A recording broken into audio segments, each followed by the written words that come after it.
Crianças afastadas dos pais, presas junto com eles, usadas como ameaça nas sessões de tortura e muitas vezes obrigadas a assistir às agressões. Foi o que experimentaram os filhos de militantes que lutavam contra a ditadura militar no Brasil. Meninas e meninos que antes mesmo de aprender a ler já eram considerados terroristas e foram expulsos do país. Esta foto dos arquivos da repressão registra a saga do Ernestinho e de outras crianças. Foi tirada no dia em que esses 4 foram mandados embora do Brasil, 1 hora antes do embarque para a Argélia. Aqui, ó, é uma expressão do que eu tô sentindo, né? Crianças de 4, 5 anos, colocadas frente a frente com os pais, barbaramente torturados. Ela já estava completamente machucada, deformada, roxa. Nem as grávidas foram poupadas. Quando eu tiro o capuz, os 6 homens, soldados da mãe me apontando fuzil, fuzilamento simulado. As ameaças de separar pais e filhos para sempre. Que eles iam me mandar para a Argentina, que tinha uma família na Argentina querendo adotar. O adolescente que viu o pai morrer sob tortura. Iam torturá-la até quando quisessem, aí matariam. Como foi no final do dia, mataram. As crianças e a tortura, a partir de segunda-feira, no Jornal da Record.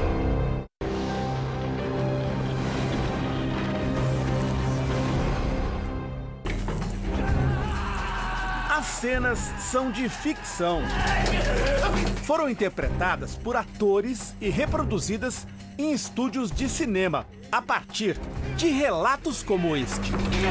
Você está despida, geralmente eles até te molham para você sentir mais choque. E você leva choque no ânus, na vagina, nos seios, no umbigo, nos ouvidos, na boca. Eu só acho que não levei choque nos olhos e no nariz. É a cadeira do dragão. Eles batem também com palmatória aqui nas suas costas, quando eles podem, aqui ou aqui nos ombros. A Melinha Teles viveu esse horror nos fundos de uma delegacia, num bairro residencial de São Paulo. O órgão de inteligência do Exército, conhecido como DOI-CODE, era o maior centro de torturas da ditadura militar. Você vomita, você urina, você evacua. Como a Melinha, milhares de brasileiros foram torturados entre 1964 e 1985, durante a ditadura que derrubou um presidente, prendeu, exilou, censurou e sumiu com adversários políticos. Pelo menos 437 militantes morreram ou estão desaparecidos. Os registros que sobreviveram, como estes no Arquivo Público do Estado de São Paulo, contam a história oficial. São documentos, fotos e depoimentos, muitos deles obtidos sob tortura. Mas o Brasil ainda sabe muito pouco da outra história, a relatada pelas vítimas. E é um pouquinho dela que vamos contar, mas a partir do olhar de crianças que desde muito cedo foram vítimas inocentes da ditadura militar. Edson tinha 5 anos de idade. Minhas primeiras lembranças, quer dizer, as lembranças mais antigas, são do momento da prisão. Foi preso junto com a irmã Janaína, de 4. Bateram lá na minha porta, na minha casa, e eu atendi o portão. Voltamos ao 28 de dezembro de 72. Eu estava assistindo Vila Sésamo, em casa. Vila Sésamo! Foi a hora que chegou a polícia lá. E o camburão, onde nós fomos colocados, né? Eles erraram de camburão e colocaram a gente no camburão que estava o armamento deles. Tinha armas no chão. Eu pisei no chão e perguntei para o policial o que era aquilo. Aí ele mandou calar a boca, que ele não tinha que dar satisfação para o comunista, alguma coisa assim que ele falou. Como que é ser comunista com 5 anos? Ou mesmo meu primo, que estava na barriga da minha tia, né? Quer dizer, nada disso faz sentido. Os pais acusados de dar apoio à guerrilha tinham sido presos no dia anterior. As crianças foram levadas para o centro de tortura com a tia, grávida de 7 meses, também presa. No DOI-CODE, as crianças foram levadas para ver os pais dilacerados. após longas sessões de tortura. Isso eu nunca vou esquecer, porque isso aí me doeu muito. Porque eles chegaram ali no meio daquele suor de sangue, fezes, urina, vômito. Eles queriam arrancar informações, né? E nós fomos usados para isso. Tanto é que nós éramos levados lá diariamente. Eles estão vivos, não estão torturados. Então, aproveite a oportunidade, né, digamos assim, a última chamada para você falar. A memória desse momento trágico é feita de fragmentos. Aí eu ouvi a voz da minha mãe me chamando, Edson, Edson.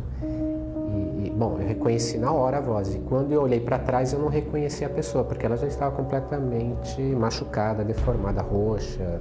Um deles falou, mãe, por que você ficou roxa e o pai ficou... Não, você ficou azul e o pai ficou verde, porque o meu marido entrou em estado de coma. E aí eu pulei no colo dela, no colo do meu pai, porque eu acho que eu nunca tinha dormido sem a minha mãe, assim.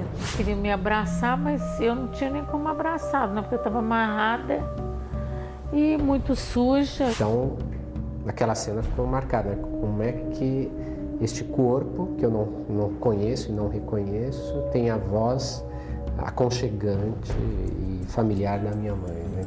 Janaína e Edson passavam as noites num casarão nunca identificado. Durante o dia ficavam no pátio do centro de torturas. Eu gostava muito de jogar bola, né? Então eu inventava alguma coisa para chutar e pegar aqueles carros de polícia, com sirene. Tudo aquilo era um espaço, um lugar de brincadeira. Um policial falou que lá era um hospital e que meus pais estavam doentes. Aí eu comecei a achar que meus pais estavam doentes mesmo, porque eles não se mexiam direito, estavam, né, cheios de hematoma e tal. E os gritos aí ficava parecendo que era um manicômio, não um hospital. Os gritos que Janaína ouvia eram de torturados.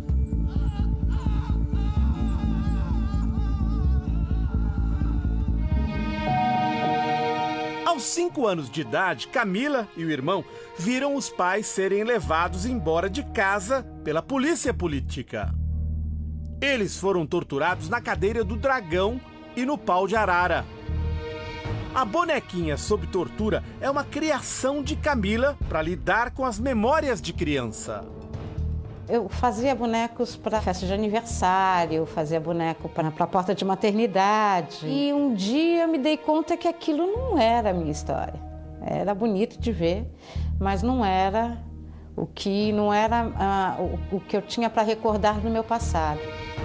Depois dos interrogatórios e da tortura no doicote, os pais de Camila ficaram presos.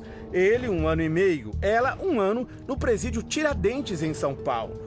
Uma das lembranças da infância é de quando via em casa o ditador do período, em discursos na TV. Seja este primeiro momento, um momento de fé e confiança.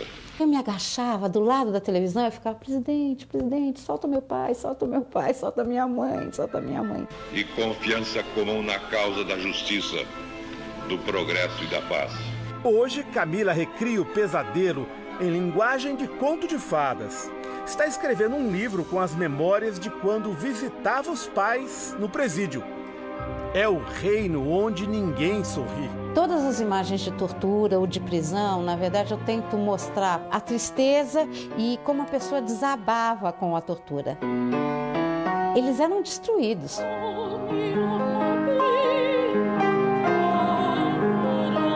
Carmen também encontrou na arte uma forma de lidar com memórias trágicas. Quando era bebê, foi presa com os pais numa estação de trem de São Paulo. Seguiu de Camburão para o centro de torturas.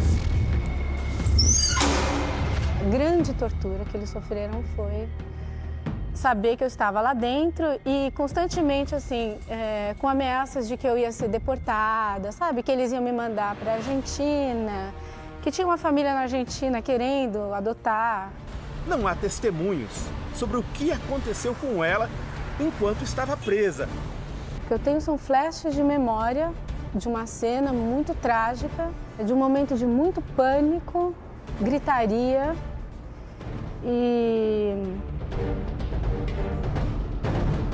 E só, é um momento muito, muito difícil.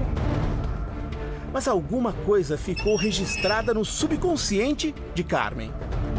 De ser muito tímida, de ter baixa estima, de estar sempre com a sensação de que eu ia perder meus pais. Para Carmen, a música é uma forma de desabafo. Parece que através da música eu consigo acessar um conteúdo que só através da arte é que se alcança, né? Um conteúdo de muita dor.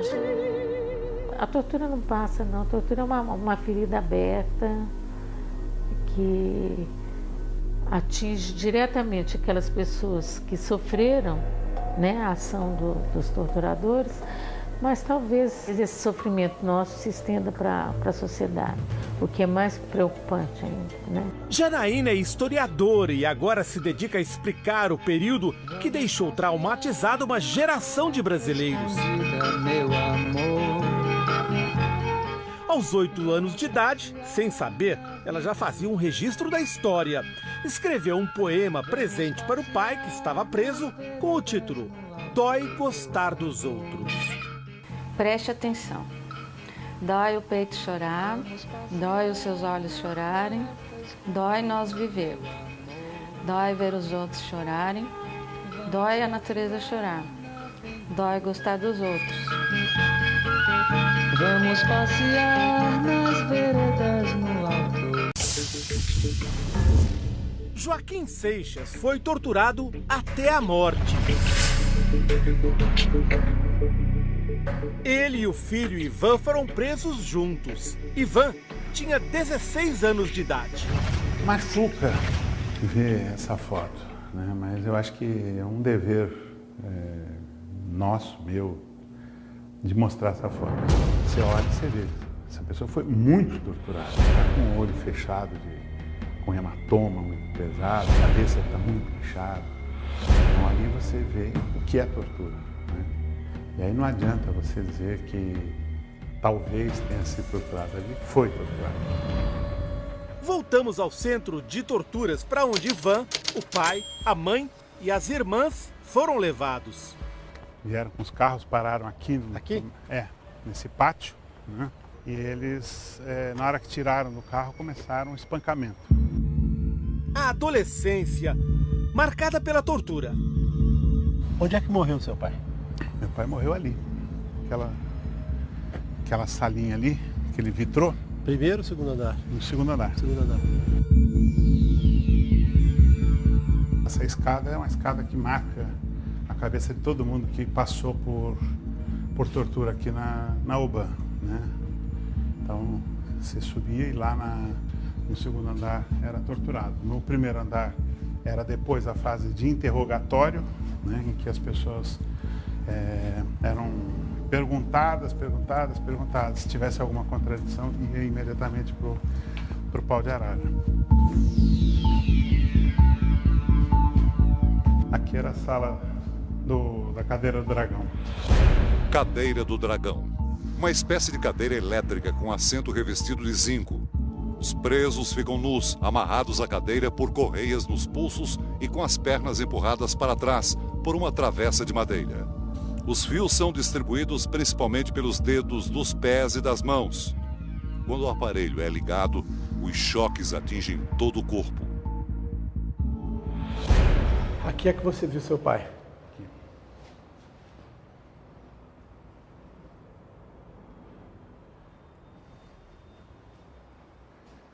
Aí tinha uma espécie de divisória aqui, cadeira do dragão ali, e aqui era o pau de arara. Eu fiquei ali e meu pai ficou aqui. Ivan passou todo o primeiro dia de prisão pendurado no pau de arara. Pau de arara. Uma barra de ferro é atravessada entre os punhos amarrados e a dobra do joelho. O conjunto é colocado entre duas mesas. O corpo do torturado fica pendurado a 20 ou 30 centímetros do chão. O método é utilizado com complementos como eletrochoques, palmatória e afogamento. O choque, ele provoca porque pega o sistema nervoso central, você fica muito incomodado. Você berra. grita, porque você se desconcerta totalmente. Na véspera da prisão de Ivan e do pai, o grupo ao qual eles eram ligados havia executado Henning Albert Boylissen. O empresário dinamarquês dirigiu uma empresa que tinha contratos lucrativos com a ditadura e ajudava a financiar o centro de torturas onde a família Seixas ficou presa. A morte de Boylissen acirrou o ódio dos torturadores. Depois de entregar um ponto de encontro de guerrilheiros que era falso, Ivan foi levado pelos policiais para um parque.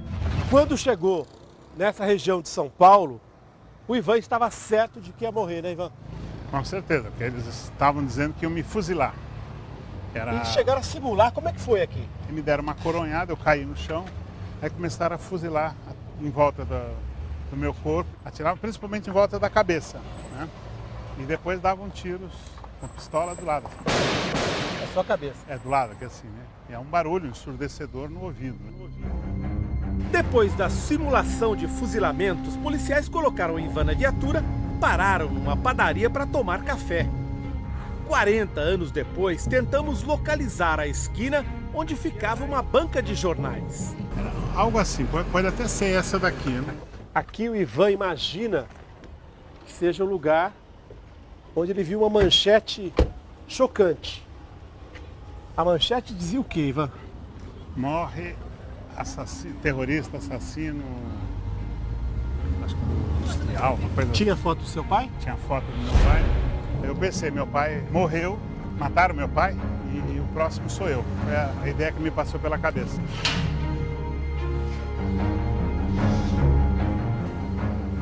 Mas ao voltar ao centro de torturas, o Doikod, Ivan reencontrou o pai vivo.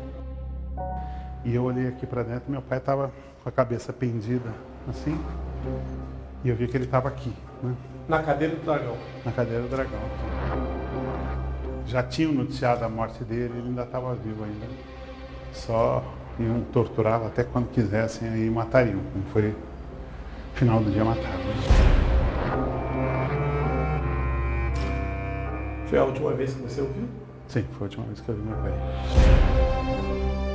Depois do Doikod, Ivan ficou 7 meses no DOPS, outro centro de tortura que funcionava em São Paulo, chefiado pelo delegado Sérgio Paranhos Fleury. O que tinha na porta da sala do Fleury? Tinha uma luzinha amarela que era não entre, tem gente sendo torturada. Ele torturava as pessoas na sala dele? Torturava na sala dele. A tortura aqui não era escondida, em nenhum lugar. No Doikod aqui, então quando eu torturava lá em cima, todo mundo ouvia. Segundo o livro Brasil Nunca Mais, quase 2.000 pessoas denunciaram oficialmente que sofreram abusos nos porões da ditadura.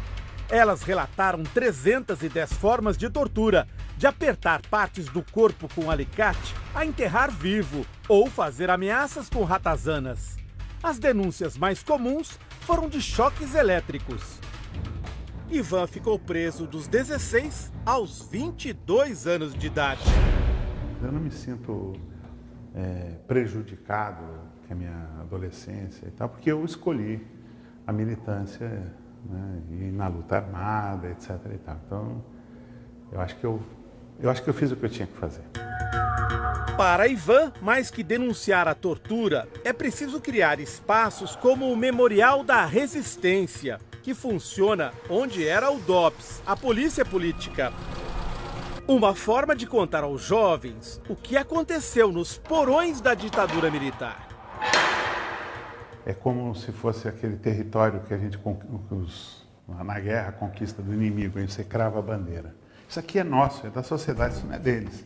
Eles aqui usurparam para transformar isso aqui num lugar de torturas e assassinato. Eles aqui usurparam isso aqui e transformaram numa casa de horrores.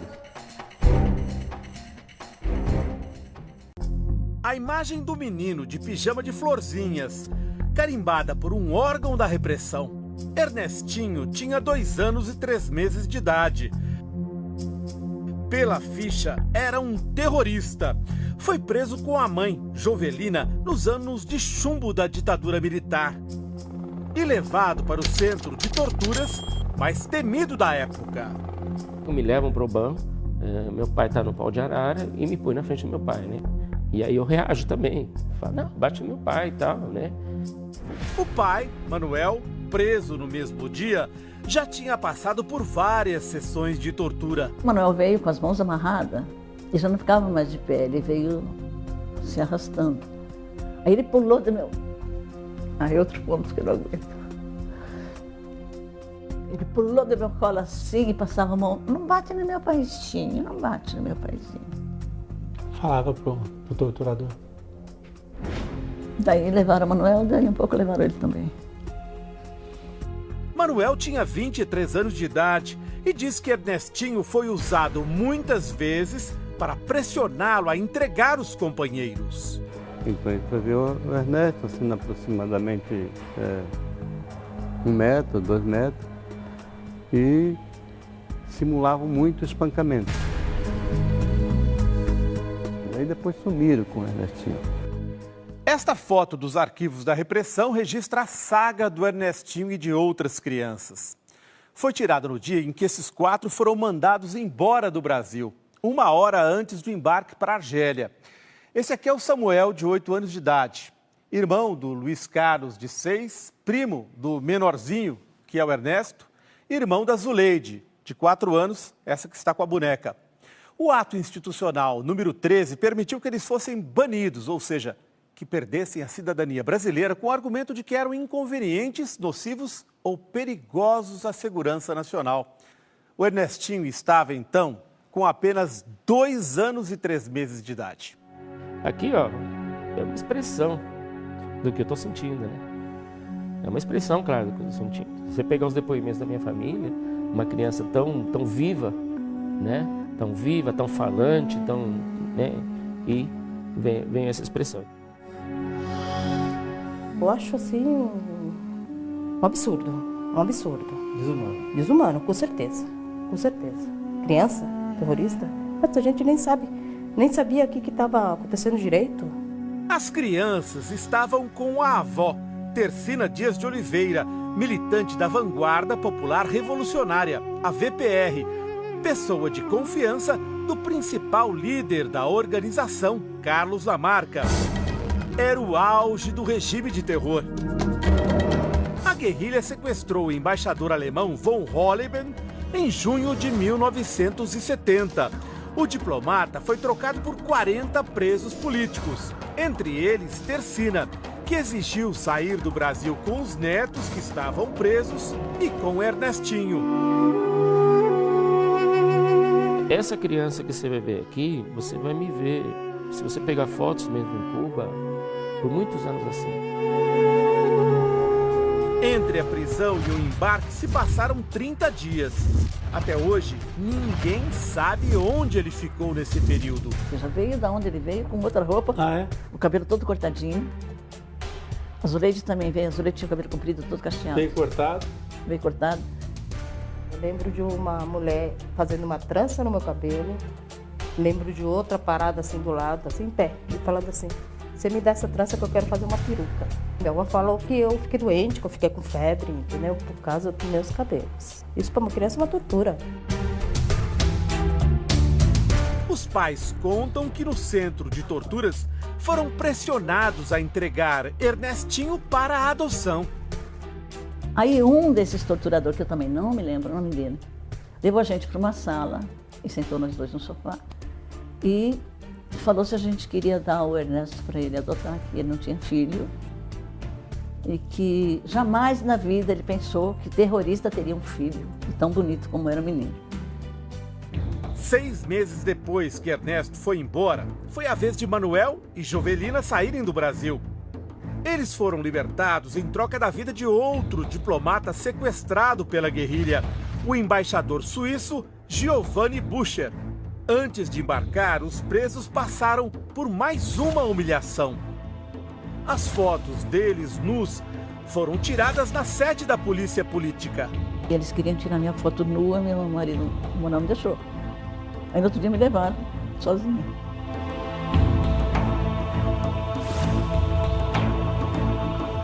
Esta tortura se chama pau de estrada. Ao chegar ao Chile, o grupo denunciou para o mundo a existência de tortura no Brasil. Foi usado em São Paulo com uma moça jornalista chamada Norma Freire. Os intestinos se rompem, o fígado se rompe, a pessoa, por último, começa a ter a pele rompida.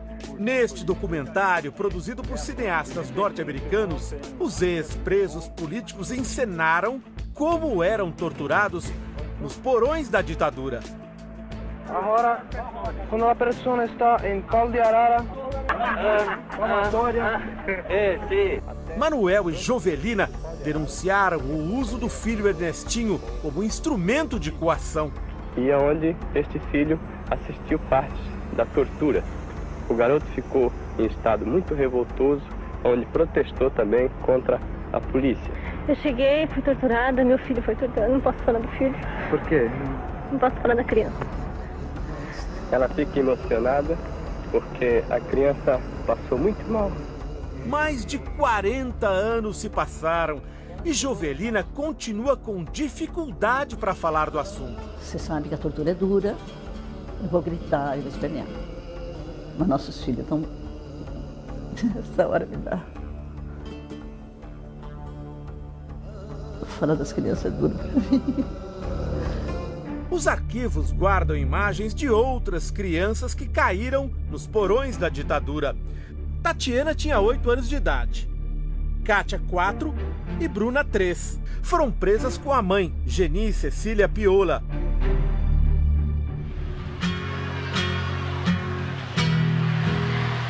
Este outro documentário, feito por chilenos, registra o desembarque de Geni e das filhas no país.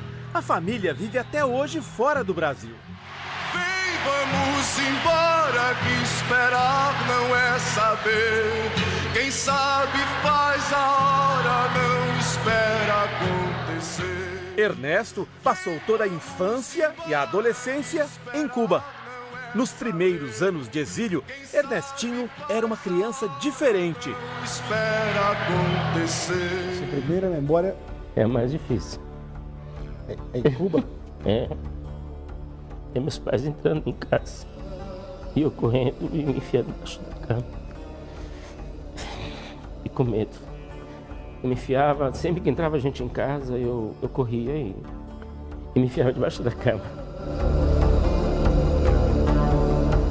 Além de rejeitar os pais, ele quase não falava. Eu fui levado no pediatra para dizer, para ver se eu era autista, o que era, porque eu não... Até isso? Sim, meus pais fazem isso, né?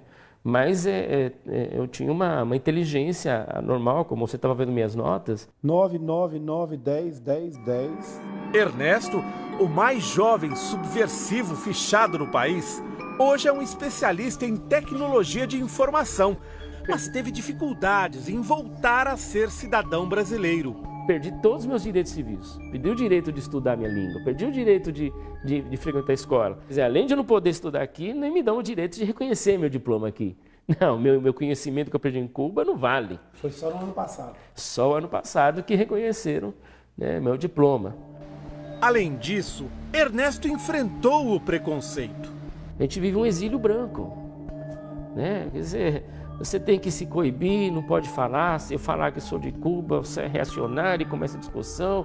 Aí vem aquele pessoal que começa a falar de terrorista e disso, imagina. Apesar do sofrimento, ele se orgulha de ter contribuído com a resistência. Essa conjuntura que a gente vive hoje no país, graças a esses jovens corajosos, né? Esses jovens corajosos. E aí eu tenho que me incluir. A mãe lembra que num cerco policial, o bebê Ernestinho foi decisivo para convencer os guardas que no carro viajava apenas uma família. Mas no automóvel estava Carlos Lamarca, um dos guerrilheiros mais perseguidos do país. Lamarca pegou o Ernesto.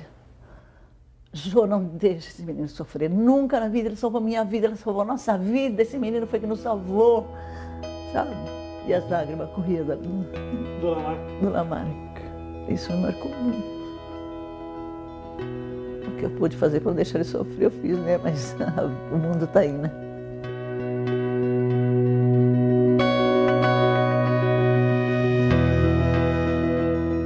Eles são tão covardes. tão covardes, tão assassinos. A emoção ainda forte, 40 anos depois. Lembrança do que aconteceu nas celas do antigo DOPS. A Polícia Política de São Paulo.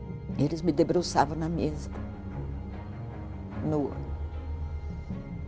E nunca tive penetração direta, mas com as mãos. E depois ainda apanhava muito. De cama por causa de uma fratura, Rose Nogueira relembra o confronto que teve com o temido delegado Fleury, que queria prendê-la junto com o filho recém-nascido. Falei, não vou. Com o meu filho, vocês não vão pôr a mão no meu filho. E aí ele falou, posso usar a violência? Eu falei, pode, mas eu não vou. É o máximo que você pode fazer. Tão forte a maternidade que uma hora ele baixou os olhos. Cacá, o filho de Rose, ficou com um parente e salvou a mãe da pior das torturas. O barulho dos trincos podia marcar o início de mais um encontro com o delegado Sérgio Paranhos Fleury, um dos maiores torturadores da ditadura militar. Quem estava nestas celas podia ouvir os gritos dos que eram torturados em outro andar do prédio. Mas o maior temor de quem estava aqui era um encontro com os próprios filhos na prisão. Poupada dessa tortura, Rose enfrentou outras. Tinha um tarado chamado Trali. E esse, todo dia, quando ele começou a me chamar, ele tirava minha roupa. Ele queria me ver nua. Ele tirava minha roupa, começou primeiro a blusa, né? E aí eu tinha leite. Aí ele me batia de bofetada porque eu tinha leite. Eu cheirava azedo. E aí eu apanhava porque eu estava fedida, cheirava azedo. Era João Carlos Trali, um dos homens da equipe do delegado Fleury. Esse Trali, um dia, ele me beliscou inteira, aqui. Do lado esquerdo, ele beliscava, eu gritava, ele beliscava e o outro me segurava. Cacá é filho único. Nunca mais tive filhos. Eu fiquei estéril. Nesse período que eu fiquei imunda lá, segundo o meu médico, eu tive uma infecção puerperal que me esterilizou. O filho de Rose não gosta de falar sobre o assunto. É muito complicado para ele. A gente não consegue conversar tanto assim. Muito complicado e toda vez a gente conversa um pouquinho. Vai acrescentando um pouquinho ao longo da vida.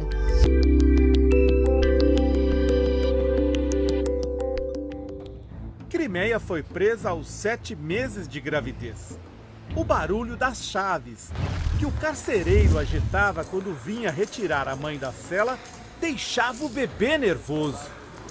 Quando isso acontecia, meu filho tinha soluço dentro da minha barriga. E meu filho tem soluço até hoje. Se ele ficar tenso, dá soluço. Este é Joca, que estava na barriga de Crimeia quando ela caiu nas mãos do comandante do DOI-CODE, o Centro de Torturas, o então Major Carlos Alberto Brilhante Ustra. Ele já chegou gritando palavrão na porta. O que dizia? Ele dizia assim, hoje essa p*** vai ver comigo. E aí ele foi entrando na minha cela e me puxando pelos cabelos e espancando a cara. Ali naquela escadinha eu perdi a consciência. Ela apanhou durante mais de 20 dias. Espancamento na cabeça e no rosto, choque nos pés e nas mãos e a tortura psicológica. Joca nasceu no Hospital do Exército em Brasília e ficou quase 2 meses na cadeia. A foto foi tirada no dia em que mãe e filho foram separados. Até os 3 anos de idade, Joca fez acompanhamento neurológico. Tinha convulsões. Ele ficava completamente transtornado. Ele acordava aos gritos e não reconhecia as pessoas. Não... Levava tempo para se acalmar. Filho dessa raça não deve nascer, não deve nascer, não deve nascer. O poema lido por Paulo Fonteles Filho foi escrito pelo pai dele, na cadeia. Filho dessa raça não deve nascer, não deve nascer, não deve nascer. Reproduz o que a mãe ouviu ao ser presa em Brasília, grávida de 5 meses. Significava raça comunista, subversivo. Os abusos começaram numa instalação do Exército, a poucos metros do Palácio do Planalto. Fiquei de domingo até sexta-feira, sem me permitirem dormir, debaixo dos refletores, ouvindo depoimento, ouvindo aquela coisa, aquelas músicas, Brasil, ame ou deixe. Eu te amo, meu Brasil, eu te amo. Meu coração é verde, amarelo, branco, azul, anil. Eu te amo, meu Brasil, eu te amo. Ninguém segura a juventude do Brasil. Aos 8 meses de gravidez, ela enfrentou uma simulação de fuzilamento. Quando eu tiro o capuz, os 6 homens, soldados da mãe, me apontando fuzil, fuzilamento simulado. Eu disse, poxa, vou morrer assim, 24 anos de idade, assim, nesse subsolo, sem testemunho nenhum. Depois vieram as baratas. Me levaram para uma cela cheia de baratas. Começaram a me roer. Aí, o que eu fiz uma hora? Eu preocupei com os ouvidos, né, com a boca. Aí eu consegui tirar o sutiã, amarrar aqui e fiquei lá, prostrado sem conseguir me levantar. Paulo, o filho de Elcídia, também nasceu no Hospital do Exército, em Brasília. Me fizeram um corte, me deram um ponto sem anestesia. Eu não disse um ai. E eu pensei que eles fossem dizer, poxa, se essa moça chegou no estado que chegou, ela deve ter sofrido muito. E a conclusão que eu chego é, primeiro, a imensa vitalidade da minha mãe, de ter me feito nascer na prisão. Penso, inclusive, que aquela foi a forma dela, presa, de enfrentar a ditadura. Com 1 mês, o bebê foi entregue à avó. Eles atrasaram por horas a minha entrega à família, né? E a justificativa era o seguinte, que eles não tinham encontrado algemas para os meus pulsos. Queriam botar algema no Paulo. Acho que algeminha o Paulo com 1 mês de vida, tão pequenino, tão magrinho. Os bebês nascidos na prisão ou separados à força das mães não tinham consciência do que se passava, mas não ficaram imunes ao terror da ditadura militar. Existe uma memória da carne, existe uma memória que eu não sei de onde vem, mas ela está dentro de mim, em que pese o sofrimento, em que pese a memória da carne, mas nós temos um orgulho imenso, né, dessa resistência, né? Procurado pela reportagem, o coronel reformado Carlos Alberto Brilhante Ustra não quis dar entrevista.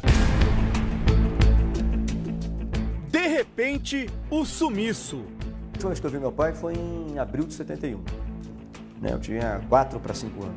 Simplesmente foi uma figura que sumiu, literalmente, né? Ele some da minha vida. E aí a conversa que passava, cadê meu pai, cadê meu avô? Estão trabalhando, né? Só que esse trabalho não permitia o retorno. Então passa 2 anos só trabalhando, 3 anos só trabalhando, 5 anos só trabalhando. Né? Gilberto Olímpio Maria, desaparecido.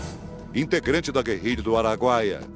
Visto pela última vez em Xambioá, no Pará.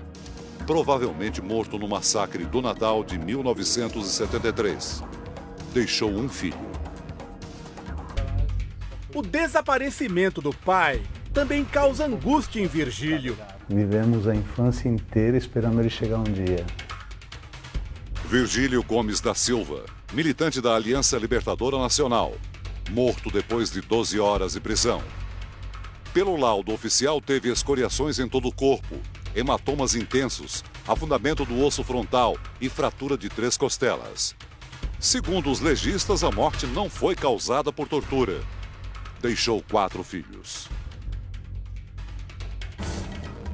O pai de Ernesto foi morto quando ele tinha 3 anos de idade. A única mágoa que eu tenho é a ausência do meu pai. Devanir José de Carvalho, dirigente do movimento revolucionário Tiradentes. Pelo laudo oficial, levou 6 tiros num confronto. A comissão da anistia concluiu que o suposto tiroteio não aconteceu. Um preso político afirma que Devanir foi morto sob tortura pelo delegado Sérgio Fleury. Deixou 2 filhos.